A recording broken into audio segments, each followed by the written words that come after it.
pessoal, passando aqui para te deixar alguns avisos importantíssimos antes do vídeo começar. Em primeiro lugar, em algum lugar aqui desse vídeo vai estar um QR Code, você precisa fazer a leitura para baixar teu material, teu manual de estudo. Mas lembrando, o manual de estudo nunca será igual à Bíblia. Ou seja, usa a Bíblia em primeiro lugar, manual de estudo. Por favor. Não usa só o manual de estudo, tá? Eu quero que você se aprofunde. Para você mergulhar, você tem que usar a Bíblia. Usa a Bíblia, manual de estudo como apoio, papel, caneta e muita criatividade para revelar o teu Pai perfeito nessa descoberta que você vai ter preciosa no conhecimento da palavra. Segundo lugar, vamos distribuir alguns QR Codes no caminho e você precisa fazer a leitura e descobrir do que se trata. Beleza? Te vejo lá pessoalmente e nós vamos desvendar muitos mistérios juntos. E agora, assiste o vídeo. Bye, tchau! E aí pessoal, tudo bem? Como é bom poder ter esse tempo com você, como é bom poder ter sua atenção, como é prazeroso saber que você está interessado em conhecer mais a respeito da Palavra de Deus. Deixa eu te falar uma coisa, Palavra de Deus não é conhecimento por conhecimento, Palavra de Deus é experimentação de uma vida plena, próspera, de uma vida equilibrada e de uma vida longa para a glória de Deus. Deixa eu falar uma coisa para você. Conhecer a palavra e experimentar a palavra são fases diferentes da nossa vida. Muitas vezes nós passamos a vida toda conhecendo a palavra. E conhecendo e juntando vários conhecimentos. Mas poucas vezes a gente para experimentar. E eu vou te explicar agora um exemplo que não vai te deixar esquecer nunca mais da diferença entre conhecer e experimentar. Nós por muito tempo nós lemos a Bíblia por uma questão de rotina. É uma rotina da minha vida, ler a Bíblia. Alguns poucos, têm essa rotina, porque muitos nem leem. Mas vamos partir do princípio que a maioria de vocês tem uma rotina de ler a Bíblia. Ler a Bíblia é buscar conhecimento da Bíblia. E o conhecimento da Bíblia, é claro que ele é importante conhecer a Bíblia. É claro que é importante. Mas é um nível que você pode ir mais profundo se você decidir sair desse lugar somente de conhecer e experimentar a Bíblia. Conhecer a Bíblia é saber mais a respeito dos assuntos que ali você vai ter.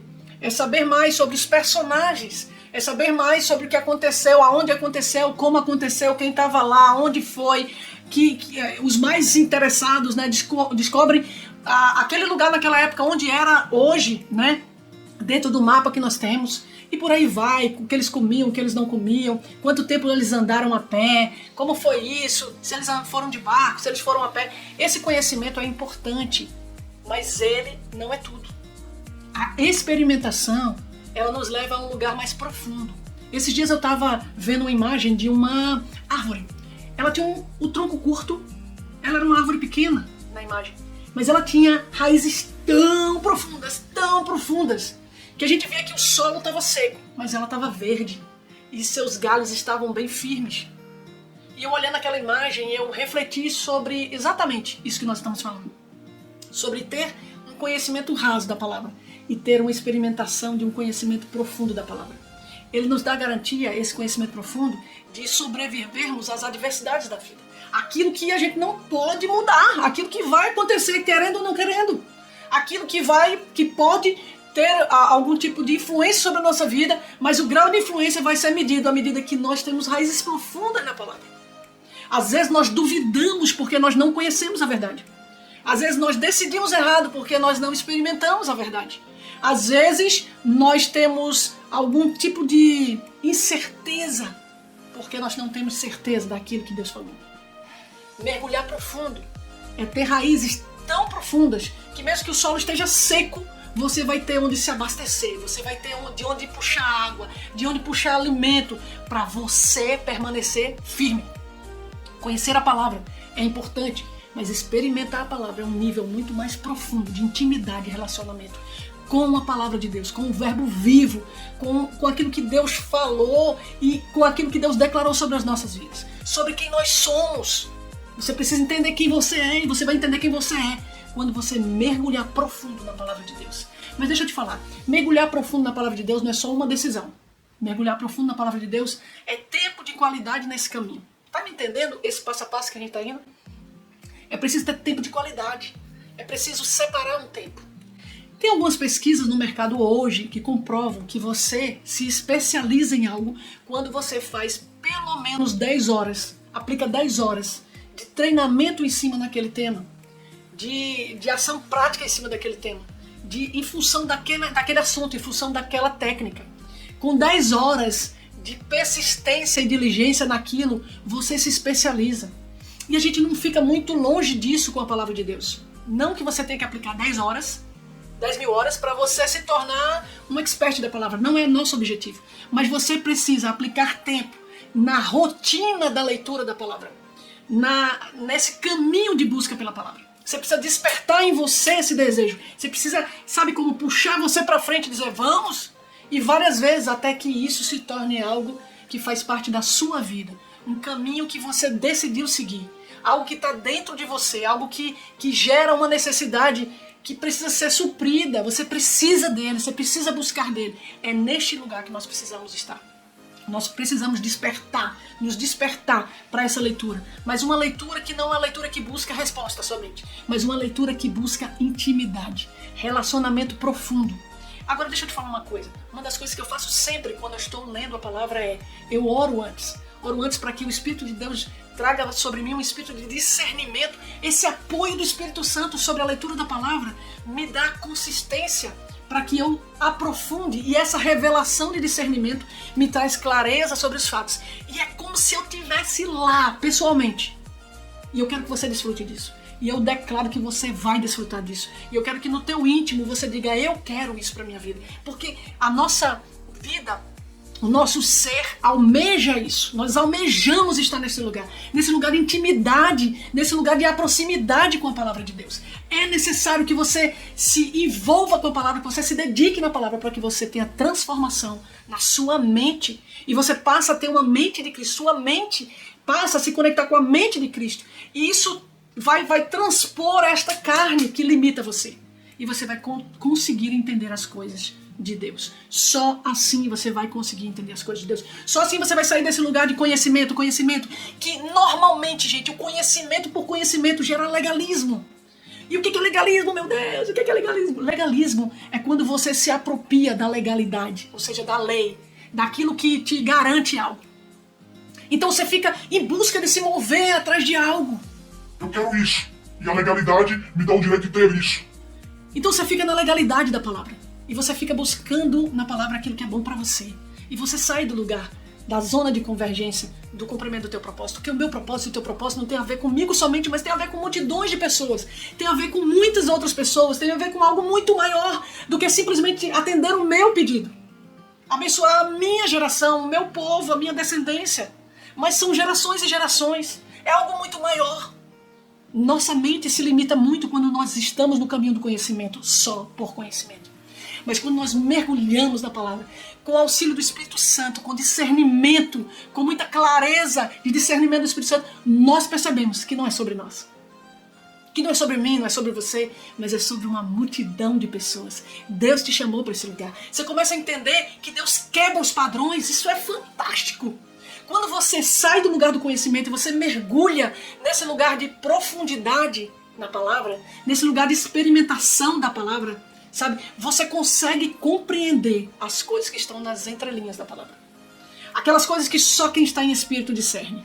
Aquelas coisas que nos garantem que aquilo que Deus deseja fazer em nós e por meio de nós é muito maior do que a nossa mente humana pode entender.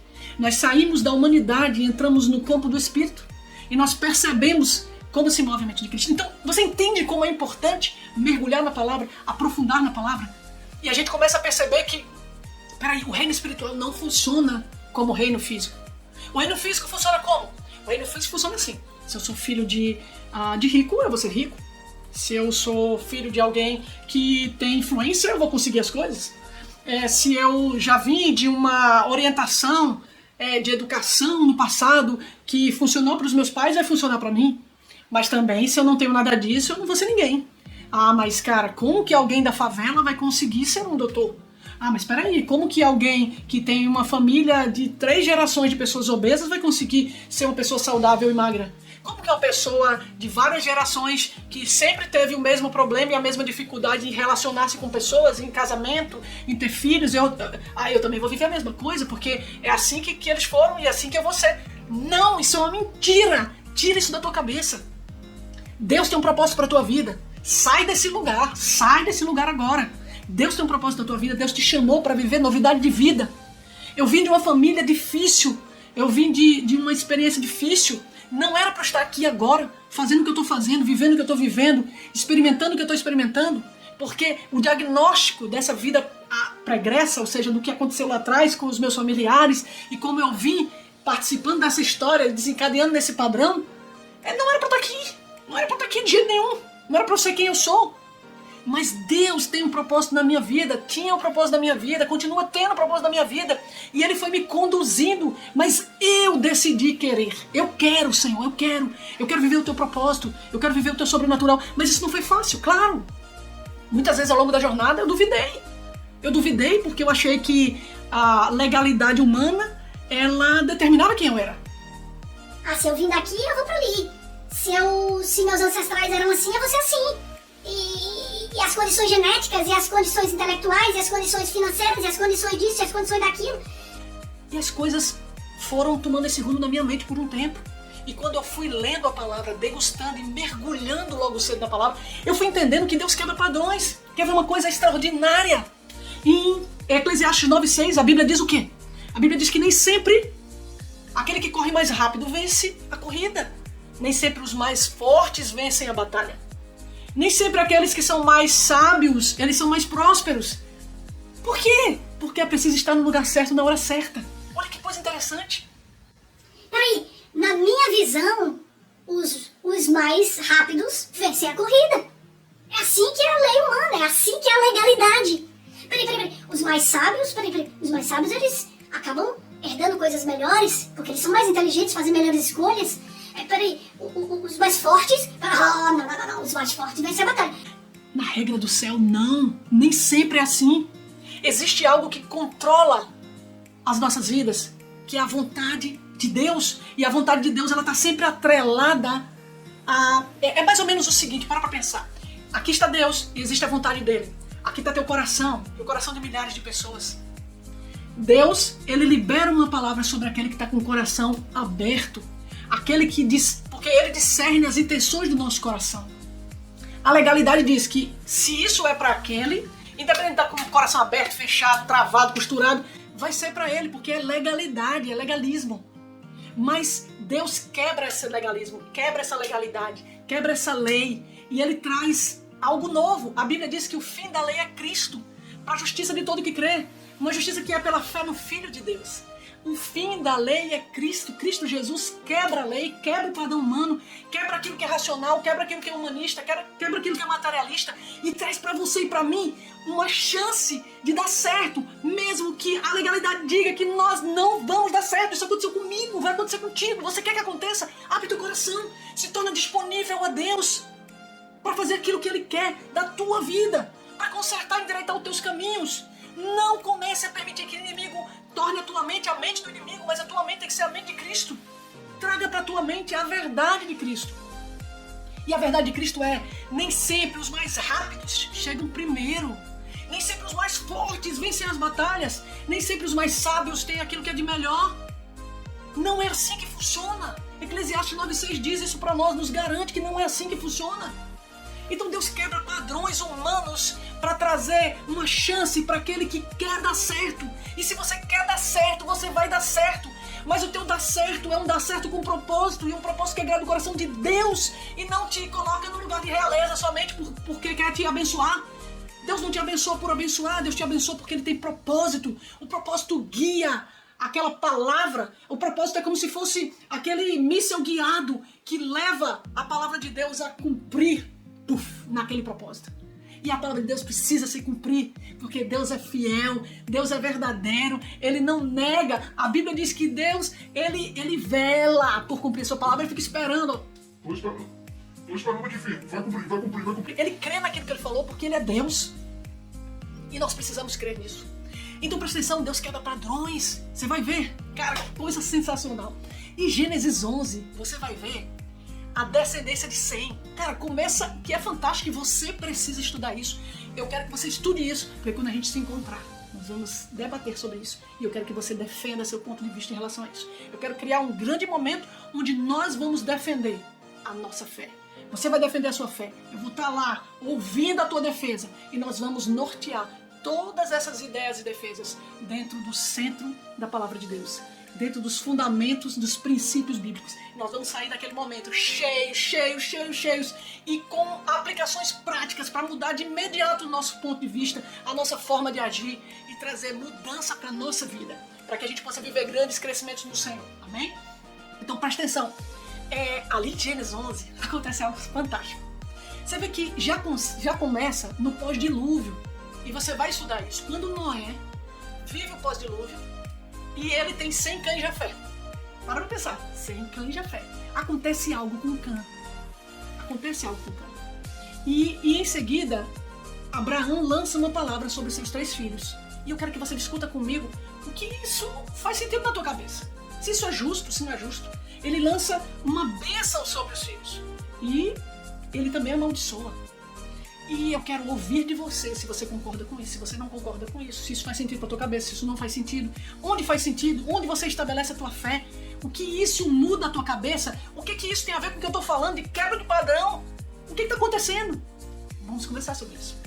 Então, Sem, Cã e Jafé são os 3 filhos de Noé. E ali, em Gênesis 11, a gente vai ver a genealogia de Sem. E se você for como eu, quando eu era mais jovem, eu não queria ler genealogia.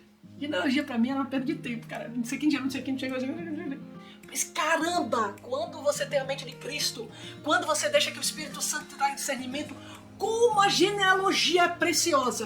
E como ela vai provar pra você e pra mim que Deus quebra padrões. Que nem sempre filho de peixe é peixinho. Que nem sempre filho de tal pessoa vai ser igual a ela. Que Deus quebra padrões. Que nem sempre a legalidade, ela determina quem você vai ser. Nem porque a lei diz que você vai ser assim, que você vai ser assim. Não é porque o diagnóstico diz que você vai ser assim, que você vai ser assim. Mas você está debaixo de uma palavra e é Deus quem governa a tua vida. Para pensar nisso. Então em Gênesis 6 você vai ver que ali já começa a quebra de padrões. E em que sentido? A primogenitura era uma legalidade daquela época. Você vai ver que Deus começa a permitir que haja uma quebra nessa legalidade. As pessoas daquela árvore genealógica, e você vai pesquisar isso, elas não mantêm o padrão de que a citação da genealogia... O que acontece? Para pensar, vamos explicar. Na genealogia, a citação geralmente vem primeiro, é falado sobre o filho primogênito que gerou os outros. E aí o filho primogênito daquele gerou os outros. E o filho primogênito, então sempre vai citar os filhos que nasceram primeiro, como aqueles que carregam a promessa. Os que carregam a promessa pela lei são os filhos que nasceram primeiro, os primeiros filhos, os primogênitos.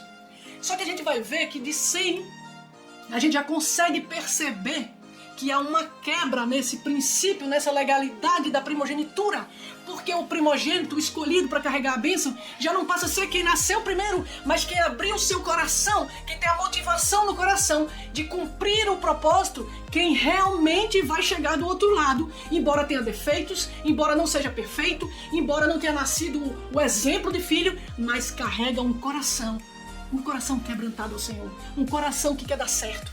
Então deixa eu falar uma coisa para você. A coisa mais importante e que Deus espera de nós é se você quer dar certo. Se a tua motivação é agradar o Senhor. Se a tua motivação é olhar para você e ver que você é insuficiente, mas que você queria ser suficiente para agradar a Ele, para cumprir o propósito dEle, para fazer a vontade dEle. Quando Ele enxerga esse coração em você, Ele quebra todo o argumento, Ele quebra toda a legalidade e Ele começa com uma nova história na tua vida. E eu sei que você já se sentiu assim, eu já me senti assim. Vez por outra, em alguma área da minha vida eu continuo me sentindo assim, mas eu declaro a palavra de Deus sobre a minha vida e eu começo a transformar a minha mente dentro da mente de Cristo e começo a conceber e entender aquilo que Ele está falando comigo. Olha que coisa tremenda! Então presta atenção, Deus começa a quebrar padrões de legalidade que diziam que o primogênito seria aquele que carregava a promessa e não foi. Deus chamou outros e a gente vai vendo ali, ó, um por um ou outro vai quebrando o padrão da legalidade de que o primogênito seria aquele que carregaria a promessa. E a gente chega ali, depois de Terá, nós vemos Abraão. Quando você vai ler o texto que fala sobre Abraão e sua família, você vai ver que Abraão foi concebido depois dos seus irmãos. Então ele não era primogênito. Mas Deus diz para ele, sai da tua terra, da tua parentela para um lugar que eu vou te mostrar. E Deus leva ele para um lugar de grande gozo, um lugar de milagre, no lugar de cumprimento da palavra, cara, ele gera Isaac. Isaac também não é o primogênito, mas ele carrega a promessa. Ismael era o primogênito. Olha as quebras de padrão. Alguns estudiosos dizem que o próprio Terá não era o primogênito também. Alguns estudos comprovam porque a Bíblia ela não é muito explícita nesse quesito, né? Mas existe um padrão de citação na genealogia de que o que é citado é o primogênito. Mas você vê que passa a ser, em alguns momentos, os citados passam a ser muito mais aqueles que carregam a promessa do que o primogênito. Abraão não era o primogênito, mas ele carregou a promessa. Agora para pensar, e aí você também vai estudar isso. Ali em Gênesis 11, você vai ver que Terá, ele para em Harã, ele se move com a família para Canaã, mas ele para em Harã. Exatamente o nome do filho dele que morreu, que era provavelmente o primogênito, Harã, né? Que tudo indica, pelo que a gente faz as contas ali do tempo, Harã morreu e era como se a promessa tivesse morrido, como se a descendência dele não pudesse ser abençoada por causa da legalidade. E ele para em Harã. Olha, o nome do filho dele que morreu, o primogênito, era Harã. E ele vai seguir para Canaã. E nessa de seguir para Canaã, ele para onde? Em Harã. Exatamente no nome do filho dele. A cidade tinha o nome do filho dele. Ele para naquele lugar. É como se de alguma forma a palavra saltasse e dissesse assim, olha, ele parou nessa história. Ele não seguiu para Canaã, para a promessa que Deus tinha na vida dele, e ele desistiu da promessa por causa dessa história, porque ele tinha perdido o filho dele. E talvez, dentre outros sentimentos que ele tinha um sentimento de insuficiência, da delegação, da liberação da promessa sobre a sua descendência. Entende o que eu estou falando? Imagina alguém, você é um grupo de corredor, e existe, cada corredor vai pegar o bastão no caminho. E um deles se machuca. E aí a gente fica com um furo no meio. Não tem quem pegue o bastão daquele perímetro àquele perímetro. E o que vai fazer? Vão parar de correr? Foi o que ele decidiu. Ele achou que pelo primogênito ter morrido, talvez, isso é uma opinião minha, mas eu discerno na palavra, que talvez, dentre outros sentimentos que ele tinha ali, ele estava se conduzindo para Canaã, que era o lugar de promessa. Ele parou no meio do caminho, na cidade que tinha o nome do filho dele, primogênito, que morreu. Ele parou ali. A história dele parece que estagnou ali. E ele parou ali ele morreu. E ele não seguiu no propósito de Deus. Ele parou ali. Dentre outros sentimentos que desestimularam ele a se mover para o propósito de Deus, provavelmente também. Fica muito claro para mim, o nome do filho dele é Harã, e ele parou na cidade de Harã. Isso deixa claro para mim que ele parou, talvez também, pelo sentimento de que a promessa que Harã carregava morreu com ele. E a promessa que nós carregamos não morre conosco. Nós levamos de geração em geração. Deus levanta alguém quando alguém não pode fazer. Deus procura corações contritos, corações abertos, para viver o propósito dele, mesmo que o plano não seja do jeito que a gente imagina. Deus chama os improváveis. Eu sou improvável, você é improvável. Talvez dentro da legalidade humana, Deus nunca ia me chamar.